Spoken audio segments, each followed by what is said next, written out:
Am I the antagonist for avoiding my mom for 2 years over a sleepover? Am I the antagonist for not talking to my mom for 2 years over her refusing that I go to a sleepover? Hello, this is my first post, but I really need some insight on this one because I feel so guilty about it. So I, 15F, stopped talking to my mom, 52F, in around August 2021 and haven't talked to her since. My mom was never the best person.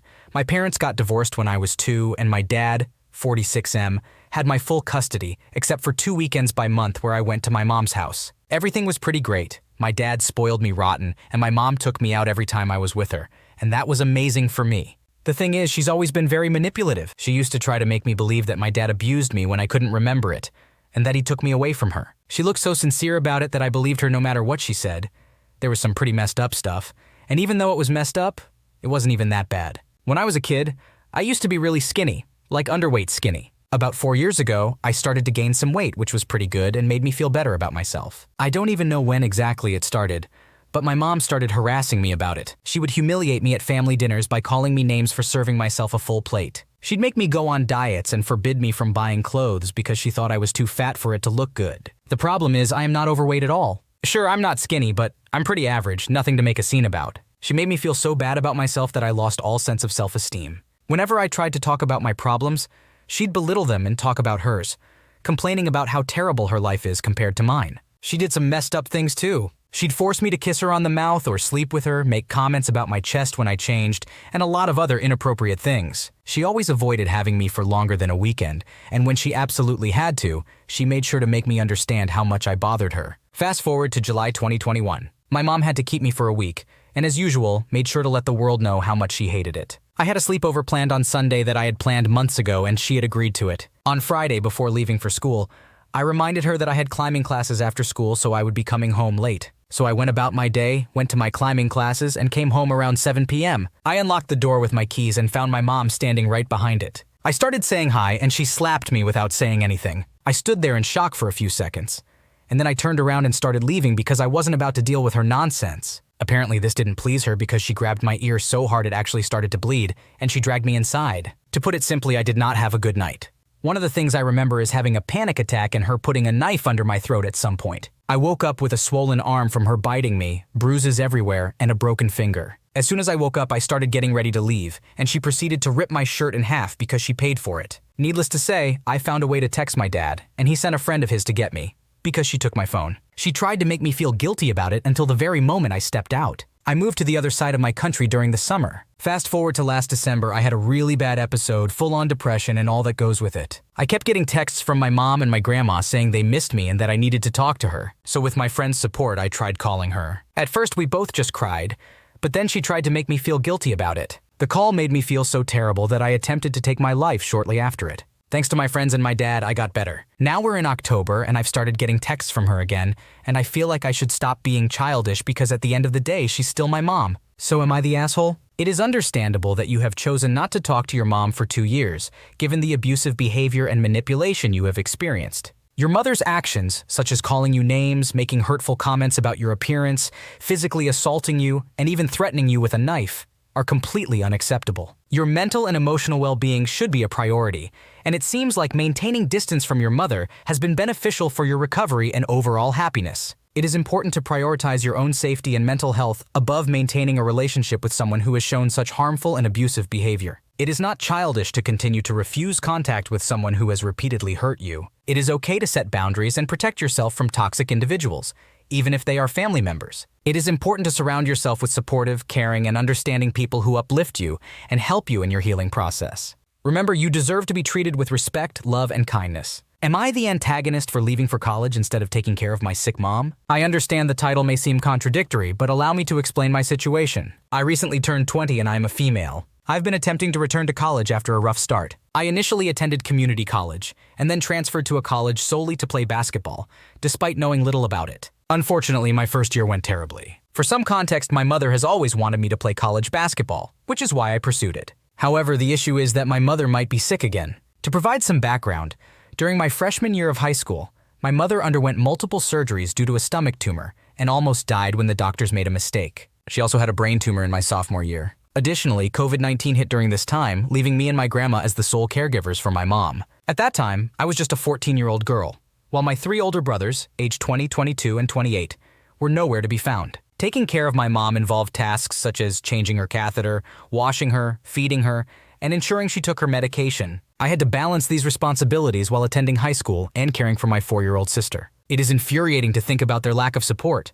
especially considering their ages compared to mine. They should have stepped up and helped, as they are all fully grown adult males. Now fast forward to the present. I am preparing to attend a community college in Greensboro, while my girlfriend attends A&T University. This means I will be 3 hours away from my mom. While I do plan to come home on weekends, it may not be enough if my mom requires surgery. She would need someone to be with her every day. I attempted to have a conversation with all 3 of my brothers about this, but they dismissed it and didn't take it seriously. It was important to me, so I reached out to my second oldest brother, 26 years old, instead. Unfortunately, this conversation only made me angrier. He wouldn't let me speak and went on about how being a man means he has to work, so my concerns were ignored. Consequently, I decided not to waste my breath with my other brothers. I'm incredibly stressed about this situation because it feels like they simply don't care if our mom dies. I've already informed my mom that if I choose to go to college and something happens because my brothers don't care, I will cut them off from my life. Ultimately, I will forgive them eventually, as that is what God would want me to do. Nevertheless, I have no intention of ever speaking to them again. I'm not seeking guidance at the moment, I simply needed to vent. Am I the asshole for choosing to go to college rather than taking care of my mom? It is not fair for you to bear the sole responsibility of taking care of your mom. You were a child when you took on this immense burden,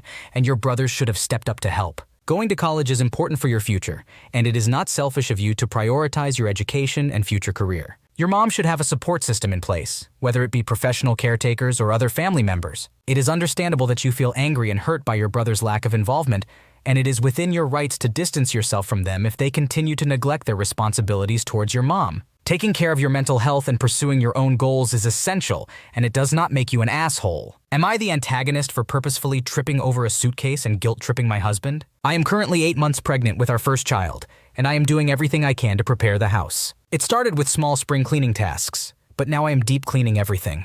Recently, I decluttered mine and my husband's closet. I donated clothes we don't wear and put away items we won't need in winter. Some clothes went into a heavy suitcase, which is currently on our bedroom floor because I can't lift it. I've asked my husband for help, but he's always too tired or forgets. So the suitcase is now a permanent fixture in our bedroom, though he did move it out of the way. Last night, I tripped over the suitcase while trying to go to the bathroom in the dark. It startled my husband when I fell because our midwife had told us any fall required a hospital visit. But when he learned it was due to the suitcase, he got upset. He believed I intentionally tripped to prove a point. He accused me of passive-aggressive behavior, risking our baby's life instead of simply asking him again. He also argued that forgetting to move the case wasn't a crime. I tried explaining that I was half asleep and trying to avoid waking him and the dog, but he dismissed my explanations as excuses to make him look lazy. He insisted I was punishing him for not attending to the suitcase earlier. According to him, I should have had a plan to address it from the start, since I wanted to sort out the closet. This morning, I mentioned the incident to the midwife, which angered my husband even more. He believed I should have told her I fell over the dog or my shoelaces instead. He thought I was reopening the discussion we had the previous night,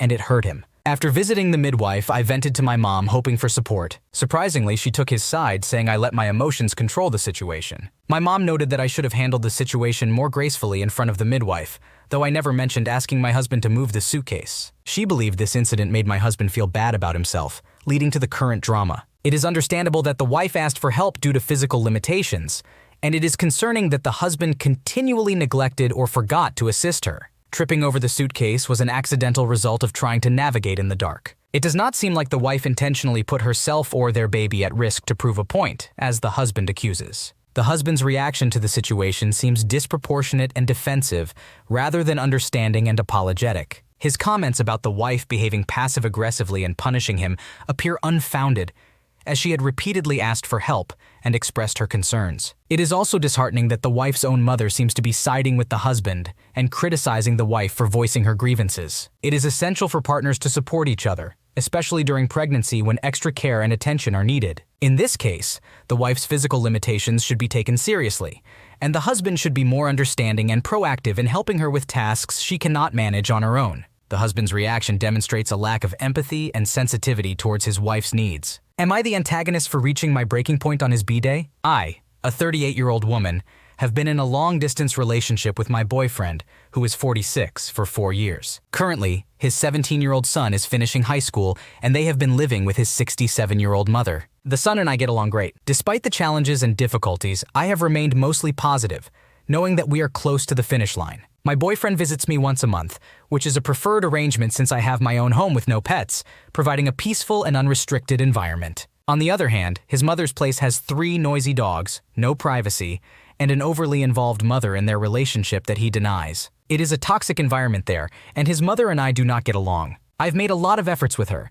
but she has treated me disrespectfully, mocked me for seeking therapy, belittled my sensitivity and empathy, and is condescending regarding my independence and success. Our weekend visits are often disrupted by her attempts to sabotage. We are unable to spend holidays together as his 48-year-old brother hates me for not voting for a particular person in the last election. His mother made it clear that I am not welcome. His brother constantly calls during our weekends, and if my boyfriend doesn't answer, he stops speaking to him out of spite. The brother and mother blame me for not allowing my boyfriend to talk to them, but in reality, I encourage him to take the calls to put an end to their constant calls. With less than 48 hours together, there should be boundaries and respect for our time. His mother always plans his birthday celebrations, so we end up celebrating at a different time. I have learned from experience to always make plans for his birthday and holidays. 2 months in advance, I made plans to visit girlfriends in NYC. However, 1 week before, my boyfriend tells me he would really like to spend his birthday night and Sunday with me, so I changed my plans accordingly. The next day, he informs me that plans have changed and he won't be able to come. During this time, I also discover his mother is looking for a new home for all of them,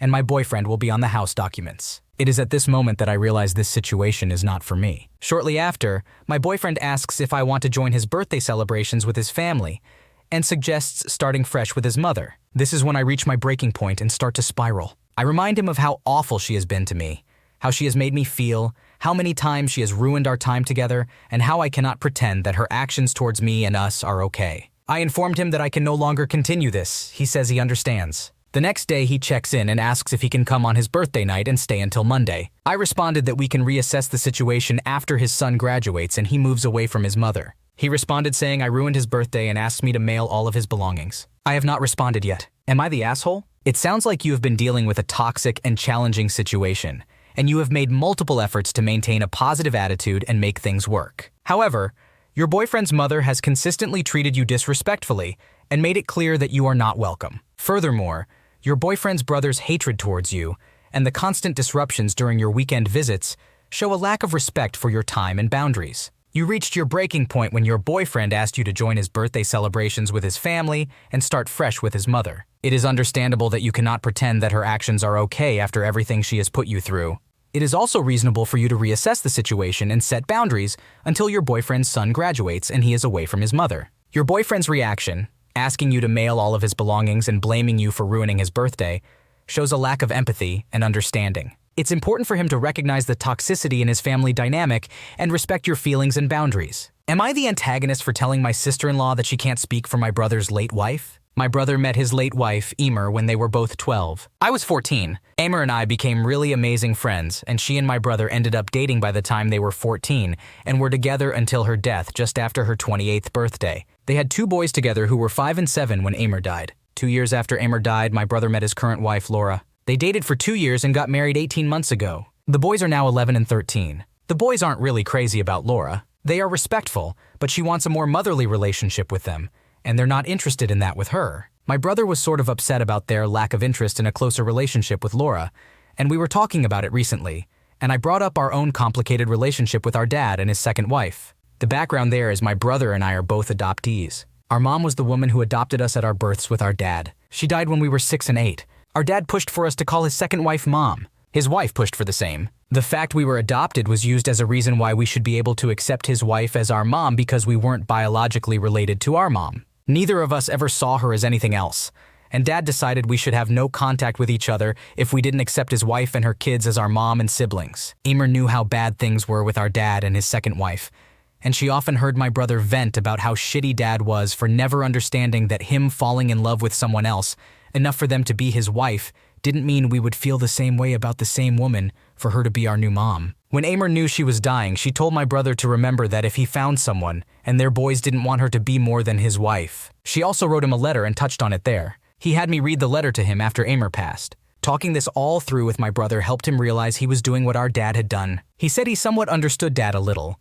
in that the hope was there, but he never wanted to do to his boys what Dad did to us. He and Laura spoke. Then a couple of days ago, my brother and Laura were at my house, and she was trying to tell him that Emer would have wanted the boys to have a second mom, and it's what all parents want. They would want someone doing that for their kids. My brother told her he knew that wasn't true. She asked if he really believed that and said he might have picked it up wrong. I told her she couldn't speak for Emer. I reminded her that I was present when Emer said it, and I read the letter to my brother. She told me I should be backing her up, and if I love Emer so much, I would agree that she would want that. My brother told her I knew Emer. She said that didn't mean I had to accuse her so harshly. She told me I wasn't helping anyone by interfering. Am I the asshole? You are not the asshole in this situation. In fact, you are doing the right thing by reminding your brother and his wife of Emer's wishes. You have first-hand knowledge of what Emer wanted, and you are simply speaking the truth in order to support your brother's understanding of the situation. Laura is the one who is being insensitive by trying to push her own beliefs and desires onto your brother and the boys, disregarding their feelings and Emer's wishes. Am I the antagonist for wanting to meet my ex-husband's new wife that lives with our daughter every other week? I am a 36-year-old female who divorced my ex-husband John, 38, about 2.5 years ago. Shortly after our divorce, John began dating Amy, 28, who was living in another country at the time. However, Amy eventually moved here to live with John. I have no issue with her being from abroad, and based on everything I've heard about her, she seems like a nice person. Recently, I heard that they got married. We have joint custody of our daughter Ella, 11, and she stays with me one week and with John the next. As time went on, I started asking John if I could meet Amy. Although John has mentioned some details about her job and other things, and Ella sometimes talks about her, I believe it is important for me to meet her. I simply want to have a cup of coffee with both of them for about 15 minutes to familiarize myself with Amy. I think it's only fair that I know what kind of person my child is living with. Additionally, I believe it would be beneficial for Ella to witness the adults in her life getting along. This is something I would have appreciated when my parents divorced. However, John has been avoiding arranging a meeting between us for years. He often claims they are too busy, and whenever I ask, the timing is never right. We live in the same city. About a year ago, we scheduled a meeting, but unfortunately, I had a sudden car problem and had to cancel. Since then, John has expressed that he is uncomfortable with the idea of me and Amy meeting, as it feels like an interrogation to him. That is not my intention at all. I understand it may be a bit awkward, but I believe it would benefit Ella. I would also be open to getting together for Ella's birthday, but if they are not interested, I am okay with that. John has always been a private person, and I respect that. I don't want to overstep any boundaries, but I believe this is something people typically do when co-parenting. I don't understand why John is so firm on us not meeting. I'm not an impulsive or aggressive person, and I have never started unnecessary drama. John simply believes it is unnecessary for us to meet, despite my explanation of why it is important to me. I don't think it is my place to contact Amy directly either. I suspect there might be something John doesn't want to come up if we were to meet, but honestly, I have no interest in any drama. I have moved on from the past and solely want what's best for Ella. On a positive note, I am currently in a great new relationship. My boyfriend, 38, now lives with me, and he has a son who stays with us every other weekend. When we had just started dating, the son's mom wanted to meet me, and I willingly agreed, albeit it was awkward. I understood and respected her need as a mother to meet me. I have asked John if he would like to meet my boyfriend Sam, but he has declined. They have briefly met a couple of times during Ella's pickups. So is it unreasonable for me to want to meet my ex-husband's wife, who lives with my daughter half of the time? No, you are not being unreasonable for wanting to meet your ex-husband's new wife. Given that you share custody of your daughter and she spends a significant amount of time with them, it is understandable that you would want to know the person she is living with. Furthermore, it is important for Ella to see the adults in her life getting along, and meeting Amy could contribute to a more harmonious co-parenting relationship. Although your ex-husband has expressed concerns about the meeting feeling like an interrogation, you have made it clear that your intention is to get to know Amy and not to create drama. You have also mentioned that you are not interested in any past issues or secrets, so it is important to communicate this to your ex-husband and ensure that he understands your motives. Ultimately, meeting Amy could benefit all parties involved, as it can foster a better understanding and cooperation between co-parents. However, it is important to approach the situation with sensitivity and respect for everyone's boundaries. Thanks for watching. When you subscribe, make sure to hit the bell to turn on notifications so you never miss a video. To finish listening to all the stories, check out the playlist in the description.